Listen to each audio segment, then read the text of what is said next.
It also makes you disciplined, and once you're disciplined, like you're like a sharpened sword, man, like a well-tempered blade, and then you can go out there and operate in the world. The reason that discipline is necessary is because you're a mass of competing short-term interests. And so the question is then, well, which short-term interests should win out? And the answer to that is none of them. They need to be organized into a hierarchy that makes them functional across time and across individuals. So like a 2-year-old is very likely to act out his or her proximal impulse. But of course, a 2-year-old can't survive in the world. You have to bring your primary instincts, let's say, under the regulatory structure of a higher order value system that allows them to manifest themselves without undue mutual sacrifice across large spans of time in the presence of large numbers of other people. So that requires a very sophisticated ordering.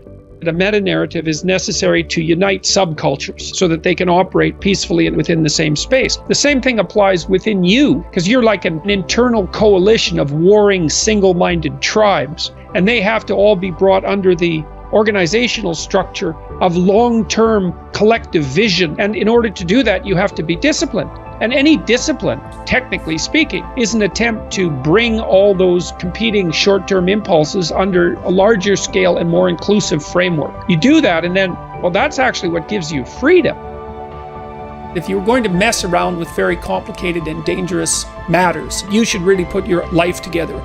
We also know that the higher your conscientiousness, the lower your neuroticism. Conscientiousness does seem to keep neuroticism in check. And so I would say, and have said this to many people, clean your room, organize your life, get a routine, get up every day at the same time, go to bed at the same time, establish disciplined habits. That will help a lot. A schedule, and here's how to use a schedule. Use a calendar, but don't use it as a tyrant. You want to use your calendar as if it's your confidant and advisor. And what you want to do is use the calendar, sit down, and open the calendar and think, okay, well, here's what I'm going to do. I'm going to design a week of days that I would really like to have. What that would mean then is that you would schedule things that you would consider meaningful and productive, on a daily basis, so that you feel that your life is justified by having a day like that, and also to schedule enough of your responsibilities so that you make progress day by day instead of falling farther behind. Generally, you should approach it as if this is something that will help you get what you want. You have to figure out what you want, and then you have to figure out how to decompose what you want into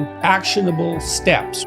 That's a pretty good deal, all things considered, and you can start stupid and slow. Like I said, just throw some things in that you're pretty likely to do and fill in the schedule with broad strokes, and then as you get familiar with it and comfortable with it and maybe even happy with it, you can fill in the details and start to use it in a more sophisticated way.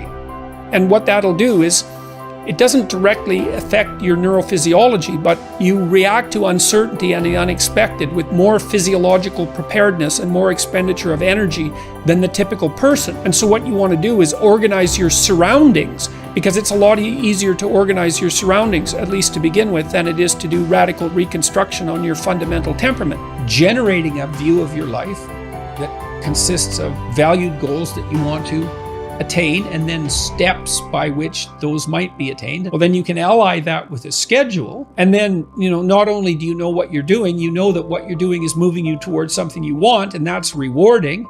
You need to have a primary discipline. It's absolutely necessary to succeed in life. Now, once you have a primary discipline, then you can branch out and become a multiplicity in your disciplined approach, and then you're absolutely bloody unstoppable.